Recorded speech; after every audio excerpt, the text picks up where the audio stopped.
G'day legends, I hope that you're having a fantastic day and we're back home. Well, I'm back home, you're not here, but back in my natural habitat, my suit, my office. So everything that was a little bit chaotic over the past week will be a little bit less now that I am here. As you know, every time I travel, that's when the most amount happens somewhere in theatres of war that I then report on. But I hope that you're doing really well, and thank you for sticking with me. For those who are aware, some will be more aware than others, I have a lot of family stuff has happened recently and actually over this year, so I will be traveling interstate a little bit more often than usual, but thank you for everything. So look, today we have a lot to speak over as usual. It's become a little bit more clear on what happened at the Zaporizhzhia nuclear power plant. We need to talk about a new drone that I've been speaking about, but I'm finally actually seeing. Of course, we're going to look at the map. We need to look at, the maps in the north, but we'll also look at the maps in the east and the south and what is advancing there because of, is this element trying to stop this and what is actually happening as that element is moving on through. But I mentioned the north. Now, it's been a week since we saw the Ukrainian incursion, the Ukrainian mission into the north, and I think it's been more successful and taken more ground than a lot of people on actually both sides of the fence thought that it would. So we'll speak at length on that right in the beginning. Maps, what Zelensky has said, what Putin has said, what some other media has said, and we'll compare everything. But where I actually want to start is on this drone, and this will just be very quickly. Now, I've been showing you guys now for, this is dated March 8th in an inbox I was sending to a friend of mine, expert in this field, but much longer than this in some interviews. A guy came on, an engineer, and was speaking about his photographs that he's seen in a lot of Russian channels, about these fiber optic spools on the back of drones. And this down here, the reel that is 10 Ks, unwinds in the air. Such a drone is not afraid of any electronic warfare. Now, there are pros and cons to having a radio signal, missile, drone, whatever, and pros and cons to having something towed like this. This is basically a drone that is like a tow missile, but it's got the direct connection to it, so it won't be jammed by EW. Now, we know the defensive capability against drones is really, really limited. You've basically got something to shoot it or electronic warfare. And the something to shoot it, as far as cost effectiveness and how many of those systems you'd need, it isn't there yet.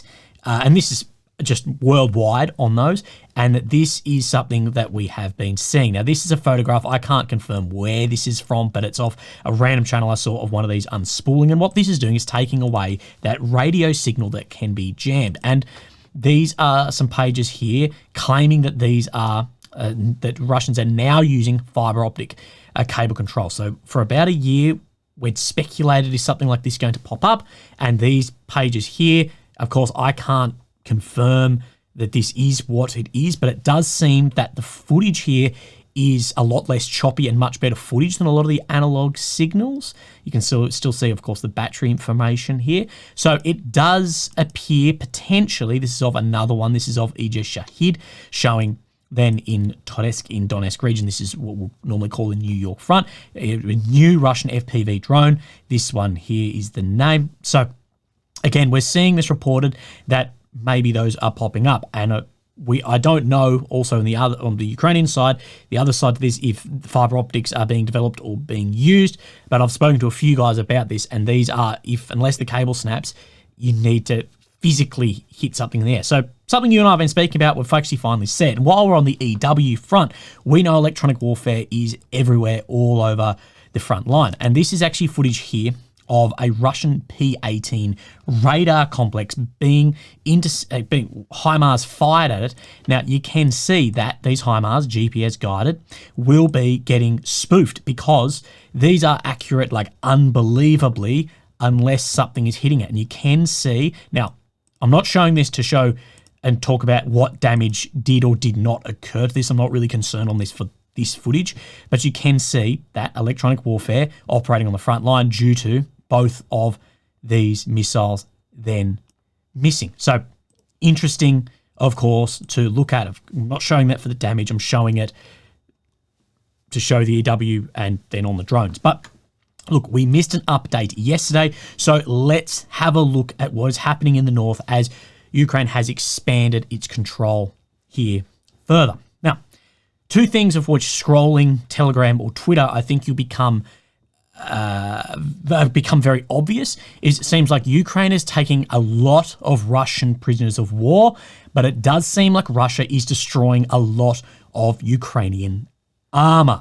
So in my folder here, we will see a lot of photographs like this here of then Russians taken prisoner. There's also some popping up of Russians taking Ukrainians prisoner, but it seems like there's a lot more Russians being taken. We have spoken about a lot of the guys sitting on borders, on areas here, will likely be those conscripted that are not to go into the area of operations inside of Ukraine, as Russia conscripts about 150,000 a year, but they're not allowed to be sent out on operations. That's likely what it is. And we've spoken about what effect does that then have on just the regular populations whose sons are getting captured and or killed here after being conscripted. But you can see a lot of footage like this yesterday. Now, this is a BTR-4. This is a Ukrainian domestically developed amphibious fighting vehicle here. You can see the little propellers on the back here. Now, there were several of these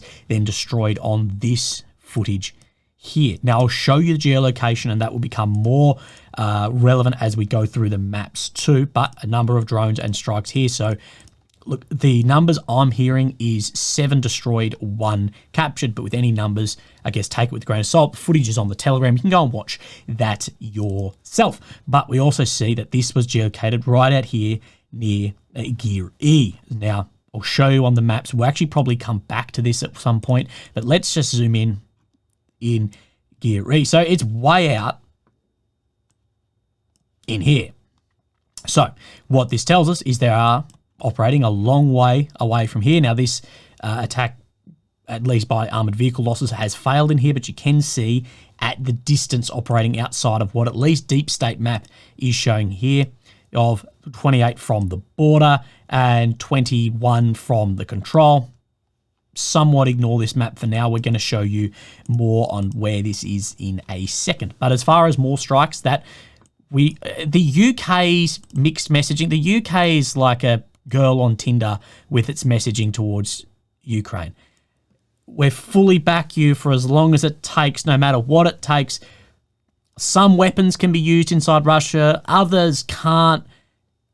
You'd be sitting here swiping not knowing what is going on. And that the UK government did not give Ukraine permission to use Storm Shadow, the same as Scalp, long-range missiles in Kyiv's incursion into Russia's Kursk Oblast. And a source told the Telegraph there has been no change. So, again, can't use those. Now, why maybe not? Why maybe could Ukraine not use those? Well, we know from the German leaked phone calls that the Storm Shadow Scalp is a lot of direct control from foreigners inside of Ukraine, as well as the targets given from satellites or planes X, Y, Z. So what they may be concerned about here is, will Russia read this as a Brit controlling a Brit weapon to strike within Russia? That's the only thing I can think of in here, and I'm hearing the same about ATACMS in some areas in Kursk as well. But the messaging is a little bit all over the place on that. But we have spoken about in the last week too, in the Sudzha gas then, intersection, what did I call it here? But what this does is a lot of gas flowing from Russia to Europe actually goes through Sudzha. And we've spoken about the effect that if that is then destroyed, taken out, as we're seeing by potentially these photos here, I can't tell you if this is flowing and or not. Looks to me like if that was my garden hose, it wouldn't be flowing. But this is something in the vicinity, I think, of $6 billion a year for Russia, a couple of $1 billion a year for Ukraine as the permission for the then further pass through pipelines through Ukraine as well, but also affecting Europe. So it will be interesting to see what boils down on the gas front now that looks like it has been damaged. So, look, what is going on here? It is so difficult to know, but there's always people professing what exactly is going to be happening. This 4D chess, it's a trap meme thing. So we see this here. This is, of course, down in Avdiivka, calling this a trap that it's only then 11 kilometers wide to cut off this entire thing. And we saw very similar when Russia first got to Osheretny, people saying that this is going to be a cutoff when it was only a few hundred meters or maybe a kilometer across. And then on the other side of the trap, we then have up in the north. What if the Russians set up the Ukrainian? So Ukraine has stepped across into Russia and there'll be some 4D chess then movement here. Now, what I'll say, time will tell us exactly what's going to happen, but like I've speculated and spoken about over the last 2 years, there's no massive 4D chess moves then moving. You have a maneuver, attritional warfare, and all maneuver warfare eventually turns into attritional warfare the further you get out due to logistic problems, manpower issues, rotations of things. Smaller forces are better typically at maneuver warfare. We have seen Ukraine with their combined arms warfare has improved dramatically with training into NATO as well. So we're seeing that maneuver element be very successful. Russia, of course, numerically has the advantage in manpower and artillery in attritional style war. And that's what we're going to see. I don't foresee these massive, one prong in here. It's easy to draw lines on a map, but what will tell us is what actually happens into the future here. Now, this post was put online by a chosen company as well, I think alluding to that they may be operating inside Russia here. But again, I can't confirm or deny this. So we looked at the strikes. Let's talk about, what do you want? Do you want maps or what is happening here? Let's talk this article from The Economist. So what we have spoken about is, does what's happening up here and the success here, but can this potentially jeopardize what's happening down in the south or the east? The movement of troops here, the vehicles put into here, the success here, can that be counteracted by failures down in the east? So let's look at this article from The Economist. Some aspects of Ukraine's operation appear to have been meticulously planned, operational security delivered, the element of surprise, a crucial aspect of warfare, saying we sent our most combat-ready units to the weakest point of the border. Says a general staff deployed to the region. Conscript soldiers faced paratroopers and simply surrendered. Why we're seeing probably a lot of POWs. But other aspects of the operation indicate a certain haste in preparation. All three soldiers quoted in this article were pulled, unrested, and under pressure front lines in the east with barely a day's notice. So the redeployment of soldiers from the east to then in the north. The goal of Ukraine's operation still remains unclear. Does it aim to push further towards the city of Kursk? Is the plan to occupy part of territory permanently, perhaps as a bargaining chip in negotiations? Keep that in mind for in a minute. Or does it intend to withdraw after causing Vladimir Putin maximum embarrassment? Ukraine does not appear to be reinforcing its positions in a serious sense. Our calf demands a wolf, the security source cautions, using a local saying, warn against overly ambitious objectives. Now, I think there's probably multiple objectives in this. It's not just going to be one large objective. Someone told me the goal was Kursk. Could it be bargaining chip in negotiations? We have had Ukraine talking over the last 3 months about a peace conference in November. Could there be a swap back of territory here? Is it to cause Putin embarrassment? Is it to try and have civil unrest within Russia itself? Putin talks about this in what we'll speak about in a second. Is it A, B, and C? A degree, maybe as well. But while we're on this negotiations here, now, Syrsky, Ukraine's commander-in-chief, as he said that there's 1,000 squared kilometers under control here, which is a lot of land. This number is disputed by some who will say under control and then present is significantly different. But regardless, let's work with a number between those two. We'll look at what Warmapper actually says here. But we need to look at, because just today, this is then what Syriac put up about under control. Now, in this, he excludes Crimea, but I believe Crimea, Russia occupied all of Crimea. It's about 26,000 square kilometers, I believe. But that Russian army corresponds to 14%. It's another about 5%. Here we go, with Crimea included. But what you can look at here is the 41,000 square kilometers, 26,000 square kilometers, a lot of land. Now, at 85,000, so we're talking over 100,000 with Crimea. Now, what people have spoken about is with 1,000 in here for that swap back at maybe a negotiation, how much is going to be swapped in here, even if it was a 2-to-1, 3-to-1, 4-to-1 kilometer swap, as you can see here compared to these. Again, this map I think shows a lot less control in here than other maps, including more pro-Russian maps. So, but just for the idea of this, unless there was a huge expansion, again, minimum objective appears to be pulling troops away from Russia's stranglehold in Kharkiv and Donbass, the main focus of the war. So can it pull Russian troops away from where they're having the success and having initiative? On early evidence, the results are inconclusive. Russia has shifted troops from the Kharkiv front, but so far it has moved far fewer from the vital Donbass front. Their commanders aren't idiots, says the Ukrainian General Staff. They are moving forces, but not as quickly as we would like. They know we can't extend logistics 180 or 100 kilometers. So what we have seen here, and what I'll show you on the maps in a second, so is the goal to try and move Russian troops away from here. Exactly like I reckon the goal for the Kharkiv operation for Russia crossing was to move Ukrainian troops up into here. If we then switch this on today, we can see that Russia is having a lot of success down in here. So early indications do not really then show that to be what is happening. And we can't extend our logistics. As this gets further and further in, logistics is going to become more and more difficult to sustain because it's going to go in and get wider. Can this actually be held in here with defensive works? Again, time will tell us. The source cautions against comparing Kursk incursion to Ukraine's successful swift recapture of much of Kharkiv in late 2022. The Russian army is taking the war more seriously now.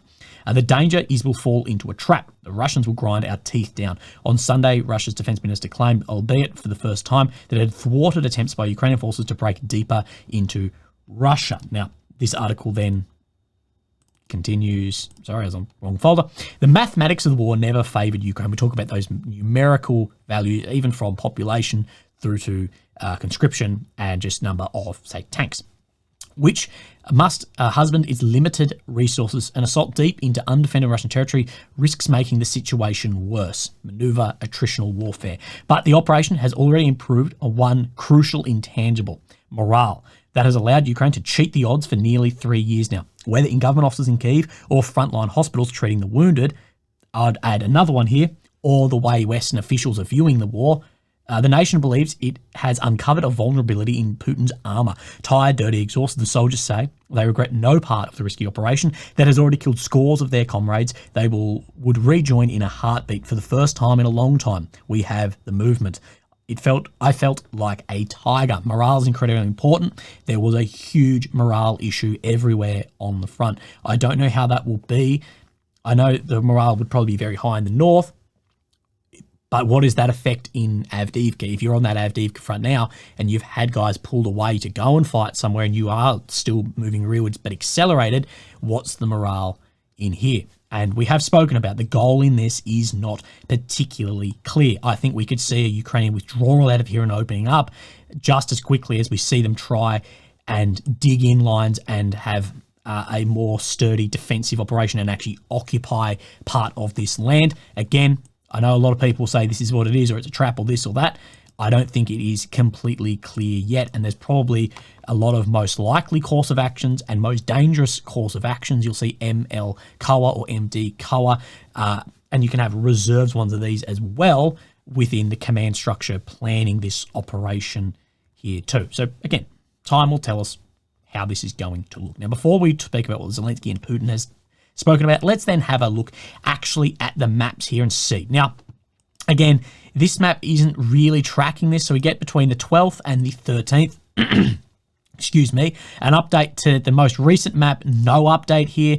We can see this has moved out to Kotonovo. You can see a large amount of grey zone. This is what I've been saying, is there's probably a lot of grey zone here rather than Russian completely controlled or Ukrainian completely controlled. If a DRG sabotage reconnaissance group pops up somewhere, say out in Giri, like we saw, it doesn't mean that Russia then completely control it, but it also doesn't mean that Ukraine completely control it too. It's probably a hell of a lot of grey zone, and this should probably be way out in here too. Again, we're going to look at Warmapper, we're going to look at Surek, we're going to look at some footage, everything. Now, we've missed a couple of days, so we will catch up on those days. So, my God.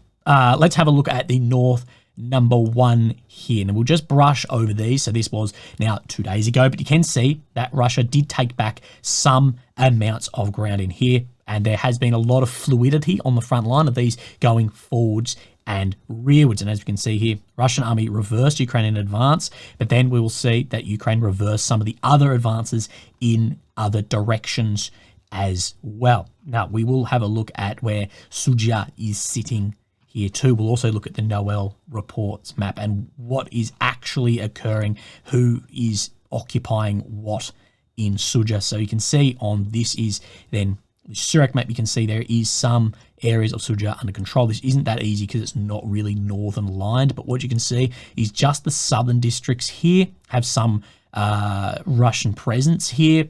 Again, this is disputed on other maps, say we come into Noel reports, showing that all of Sudzha is under Ukrainian control from the 10th. So the reason I show you this is just to try and get some perspective on what is happening in here, as it is not very clear. Then we see then we have the north number 3, which is referring to this one up here, where Ukraine had further advancement, and the fluidity in some areas as is very hard to tell with DRG groups, what is where. The first days of the war, very similar, but now we step up a couple of days, and this is where we see these attacks out towards Giri as well. On the other hand, the south, the situation for the Russians is more complicated. So this is the south of the north. So sitting out here, and you can see instantly how different this map looks to, say, Deep State. So out to Giri and these areas, Plekovo as well, somewhere we spoke about. A large part of Plekovo, Ukrainian forces took the town of Spalnoe and continued their advance inland through Koprets and here in Giri, where they suffered heavy losses. That footage I showed you in the beginning of those BTR-4s, that was out in Giri, right up around where my cursor is here. Of course, that's just one of the geolocations, but it's all in the similar area. Similar thing happened previous few days. A kilometre south of the troops crossed these different localities and were repulsed by Russian troops. Area large part remains under grey zone. So yeah, this should through here large. It doesn't show grey, but it just shows not in control. Same. Large amount of grey zone in here, and where then Ukrainian troop elements are moving, but the expansion of control, as you can see at Dakota Nova, of course, he contests that it is under blue zone, like some other maps will show, and out near Semenovka, out to the north too. So this expansion, and as we've spoken about, as you expand, Osheretny is a good example of this because you can see it day to day more easily in one direction, not in multiple. And as you expand, you need to fatten and widen so you're not cut off like those trap maps that we then speak about. So here is the most recent Surak of overall. The Ukrainian army regained the initiative on the Kotonovo axis, so that northwest axis, by means of a pincer maneuver. The north is captured localities of in here, so these are areas of which Ukraine has got. Now, these areas we'll see in here, these were recaptured by the Russians at one point, retaken by the Ukrainians on the most recent one here. Where they've stopped the Russian troops, meanwhile, from the south, the Ukrainian forces seized, again, part of Sagnost, and moved to the north and northwest of the locality, reaching the locality of this, which then remains contested. So out to the north here as well, out on this pincer maneuver in what was it called? Katanovo. On the other hand, Ukrainian forces continue to penetrate Russian positions, reaching the locality of Kursk. The area remains in grey zone and sporadic fighting is taking place still. The Russian army was able to retake some positions right here, so on this northern thing as well. So again, if you're confused, welcome to the club. We're all a little bit confused, but let's then talk about this Plekovo, which we have spoken about over time. And we did say at one point that the Syriac map, the Noel reports map didn't show it, and then that afternoon he then did show it of Plekovo then under control. You can see the presence out here. He doesn't show grey zone, but it's painting a very similar picture. Then we get then this footage then here of Ukrainian troops on patrol walking through then here with, this must be me at 5'6", walking through here with then an American MRAP vehicle here. And people have said, just randomly walk. This is still in a patrol formation. I guess people have said this have never actually been in the military. This is still a patrol formation between the armoured vehicles and spacing then like this, so you can get into cover, you can get into the vehicles, you can move very quickly as well. This isn't just walking around like me on Hindley Street in the bloody capital city near me. But this footage here, that the southeast of Zaporizhzhia, Ukrainian forces took control of Pokrovsk. So footage then showing this, get a bit of a better idea of exactly right where this is. This is Pokrovsk, like we showed you on the Noel reports map. So as you can see, there was a day about the 12th, there was very little movement, but people did say there was then going to be like a second push. You can see out right up near Kursk, you can see out to the north in these directions as well, like Surak was showing, and then to the south of Suja, down in these positions, taking then defensive works, and a presence popping up around Giri, right where my cursor is. That is where those BTR-4s were then repelled.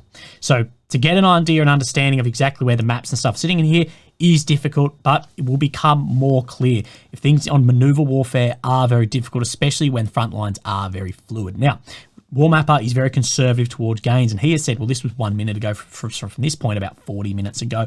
A total area confirmed to be occupied is 380 squares. However, significant areas with claims without confirmation could put the figure around 1,000. So if you take in grey zone claims, we're sitting at that around 1,000 number. That's how it comes out. He's showing the same amount of movement near Pokrovsk and as well at near Giri, at Kursk, and of course out to the north here. This will become more clear as we go, but again, showing you a couple of different bits and pieces. Now, let's have a look at what Putin has said about the north and then Zelensky. It is now becoming increasingly clear why the Kyiv regime rejected our proposals for peace settlement, as well as those interested in neutral mediators. So we know China and Brazil, they had their own like 6-point peace plan thing as well. It appears that the enemy, with the support of the West and backers, is executing their directives, and the West is using Ukrainians as proxies in the conflict. It seems the opponent is aiming to strengthen their negotiating position for the future. So like we've spoken about, could it be to try and gain, to do a land, occupy that and have a swap in the future? And here we speak and pose threats to nuclear power facilities. Of course, we've seen that fire occur at the ZNPP. We'll look at what the IAEA, the International Atomic Energy Agency, has said yesterday and today on that. So, second, these actions clearly aim to achieve primary military objective, to halt the advance of our forces in their effort to fully liberate the territories of Lugansk and Donetsk People's Republic. So, is the current situation on the front line? What are the results? The pace of the offensive operations by the Russian armed forces, volunteers, veterans, not only remains steady, but has also increased by 50%. Our troops are advancing along the entire front. So again, here, I think this is what I'd be looking at it too, is the effort here to try and halt the advancements down in Donetsk, Luhansk area, and it has not done that, is still moving, and I don't know if it's increased by 50%, but it does look there has been an acceleration there too. But I also had said that there could be a tactic in actually, instead of deploying troops here, deploy more reserves down to the east to try and break that line, to then actually make Ukraine reinforce that too. That could be the counter for here, is actually to push harder down in here. Lastly, another clear objective of the enemy is to create discord and division with our society, to instill fear and undermine the unity and cohesion of a Russian people. So we've spoken a lot about this. This is what those Ukrainian-backed Russian elements or Ukrainian elements were doing in these border crossings to Belgrade. Of course, never went as deep or as long as what we're seeing now, but was to try and cause division and see if there could be an internal push. We've spoken a lot about how counterinsurgency and insurgency works with civilian population to get them on their side. I can speak more on that if you'd like. There's a lot of breakdown doctrine on this. But this will do one of two things, going in like this and bombing or whatever. It either turns people against hey, we hate Putin, this isn't, what is happening is directly because of him. But even if some people think that, they may still go, but the ones who are dropping the bombs and the troops that are here are then the Ukrainians. So it could backfire the other way as well. And people go, yeah, well, this is exactly what Putin has been telling us about. Therefore, we need to strengthen the armed forces or recruit. So it could go one way or the other. There's widespread support for those who need strong backing of the army. Importantly, rising number of individuals eager to join the ranks of those heroically defending Russia. So because it's a lot easier to sell now the defense of Russia if there is movement on Russian soil then itself. And we have seen a lot of recruitment into the Russian forces over the past few months. It has actually increased a lot, especially there's a lot more pay there now than there used to be. And we keep hearing that there's going to be more and more conscription, and people have even just today said there's going to be conscription in Russia again for this. But other than the typical yearly conscription, which hasn't changed due to the war, we actually haven't seen that next mass mobilization come through.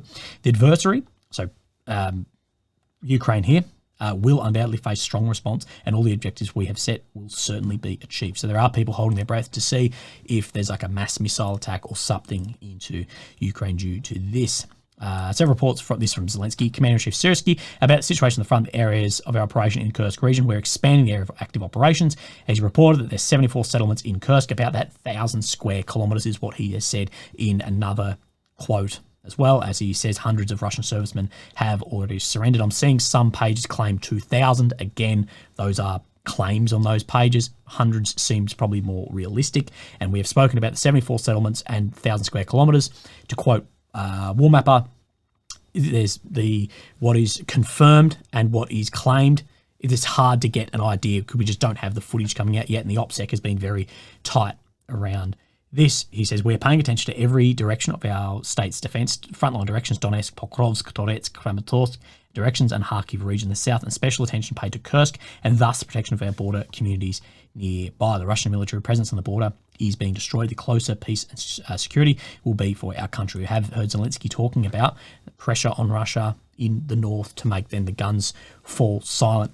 So pressure on Russia by November to have then an end to the, quote, hot war of what he says. Could this be part of that plan? How will it look? Again, we are not sure. Now, first time of the election in the States has Ms. Harris actually been in front of Mr. Trump in the voting in the betting that I have seen. We spoke about the ZNPP. Now, I don't really need to show you the second part of this, but they said neither tire or drone remains were observed during the walk down. But you can see in here that the fire did not start at the base of the cooling tower. These cooling towers have like a 10-meter like lattice framework before the concrete then begins, and they keep saying this, they never got to like that area, the water nozzle distribution level, this 10 meters, to get an idea of where the impact site was of the fire. Fire seems unlikely to be the base of the cooling tower. No foreign objects and materials were visible. Things like tires, they burned for a hell of a long time, but there's also no remnants of drones. So again, we just don't know yet. After requesting access to Tower 2, there was a air raid alarm, and they were brought back to a secure location. Maybe someone's pressing the button, I don't know. But better understanding of events or other relevant circumstances. So unclear there. They do say there's no like radiation nuclear threat, and they haven't been able to get to that water nozzle yet, because of course these are just steam basically. But again, we will see. Take that as you will. So we looked at then the kilometre squared overview. We can get rid of this. So here is the map. Here's Ukraine, the centre, the capital of Kyiv. Red areas occupied by Russia since 22. The purple since 14. The blue areas Ukraine has got either within their own territory or Russian territory within 2 weeks. The green is over 2 weeks. Red check is areas of which have been taken by Russia within the last 24 hours. Now, where I want to move, let's come down into Avdiivka, as we do see. We didn't see anything yesterday, I don't believe. Turn this on. No. We do see then today there is actually a large advancement by the Russian forces outwards from Ivanivka here on the Ukrainian map. So we get the ruler, and we are talking somewhere in the 3 kilometres. Now, that is still a major advancement considering the amount of defensive works, positions, everything in here, bringing then to go from here to the outskirt of Pokrovsk, about 14 kilometers. So moving a lot further to Pokrovsk in here. And that's exactly what I said. The Russia trying to have an effect on this may actually send reserves in here, put this under threat. It Ukraine may need to redeploy here. Again, I don't know. I was just speculated a couple of days back. That could actually be a tactic in here. We have then Syriac maps. He's showing very, very similar movement in here as well. Stuff that we saw it. And then, this is annoying me so much. And then on War Mapper, we see very similar. Well, the attention has been an unexpected Ukrainian advance in Kursk. Russia advances across the line, continued within Ukraine. Russian advances along then the railway in here. Let me bring back up this. So, sorry, wrong line. Here we go. So you can see movement near Zeleny here not being shown, but again, this grey zone envelopment in here most likely coming then under control. You can see down in the railway there too. So there is a lot of pressure in Avdiivka. Now let's then move down into Ugledar front. So we can see Konstantinivka then coming here. Now we have seen Surak over the past, say, 2 or 3 weeks, has said that Pokrovsk is being under Russian control, as well as a movement into Konstantinivka. Now this map is then showing this today. Now if we move on to then this map, I believe, oh no, sorry, same area, somewhat different. This is the map here. We can see that Surak is showing more movement actually into Konstantinivka itself. But again, what we can confirm is there's been movement at least in this direction by all the maps. Now, while we're down here, we just push down to the south. We'll zoom out a little bit. You can't see any movement in then the Ugledar front. I don't think we saw any yesterday. No. Oh, we saw a slight grey zone shift. Apologies. So between the 10th and the 11th, we saw a slight grey zone shift. And we're getting reports today that there is some movement in here. So then Warmapper, he's showing as well this push into Konstantinivka, but also pushing out to Vodiany, cutting off then this road out to Ugledar too. So near Vodiany, then this road where that grey zone is showing. Let's step onto the Surak map. Again, he's not showing actually as much as Warmapper. Now, Warmapper typically is very, very conservative towards Russian gains, but he's showing this push out as well. They're reaching the main trench system, going for that road and trying to limit this supply between Konstantinivka, Vodiany and Ugledar as well. Now, if we just turn this back on today, we do see further push through Nivelsky here as well. We know that there has been some pushing in here. We have seen some maps talking about where Russia has got control in here, and that is more showing what Surak showed maybe about a week back in around the same area. Now let's remain on the south before we go north. This map not showing anything changing around Robotny for now a couple of weeks. It showed some small change, but then not to the degree. Now again, the reason I show this here, Warmapper again, very conservative. You can see how conservative to the Ukrainian gains in the north as well. But again, he's showing that most of Robotny down here has come under Russian control. It was under, and then this push out from then Verbove here too. So showing there was some level of advancement here too through fortified areas of Russia actually recapturing those off the Ukrainians from the 2023 counter-offensive. So New York front in here, no change today, but we did see this fill in along the 2014 line, and there has been a lot of pages speculate about, is there a threat of getting surrounded in here and a withdrawal of soldiers off here to go to the north. So let's have a look at some areas in here. Now we have this first map in here showing this movement back from the 2014 line that we reported then the other day by Surak Maps, catching up somewhat to what this is showing then here. 65% of New York is now under control. We should say last week we saw Ukraine actually take back some of New York as well. That movement forward and back, the fluidity wasn't shown on the other maps. And then today's situation, Toretsk front, Russian army made new advances in Pevniechny, which allowed the capture of the cemetery. So pushing, see right here, this spire, pushing out on that. I don't know when this actually got showed. So that was shown back maybe on the 12th. Yeah, maybe the 10th to the 11th in that area. So now catching up, showing this, and the further pushing out into these areas as well. Now, I thought I had a Warmapper, maybe not. Let's come up into Bakhmut. Now, Warmapper has a Bakhmut then map here, and we can see that this is Chasiv Yar, Bakhmut. There is an advancement out near Hirovkia as well by Warmapper, as well as near Klishkivka. There is a push down to the southwest. Now, I don't have it on me. There's a photograph of a Russian flag getting put on a high point down there, and that is the movement of which that is showing. So there has been definitely some movement just above Klishkivka at a high line. We come into Rozdelivkia here. This has moved over the past couple of weeks as well, and we can see right here, Warmapper is updating. Again, push north of Rozdelivkia. Building on their advance the last couple of weeks, they took fortifications overlooking the settlement. So just between then Rozdelivkia and Perezi, so these maps looking similar, but we update all the maps as we go because, again, we're not particularly sure on exactly what is happening everywhere. Now, the last movement shown on this map today is Tabayevka, Pesheni, Berestov front. We did see the other day there was then large movement in, where was it? There. No, I'm not sure. Yep, there we did. And then we see just today a small bit of movement out to Pesheni here, probably trying to get to the natural barrier of the waterway and cut this into a north and south sector in here. The reason I'm showing this, again, one, we update the maps, but to show too the pressure somewhere else may relieve pressure somewhere else. It's like when you kick your toe and you pinch yourself, try and relieve the pain. Now, this is slightly different. This is just up near Tabayevka in here.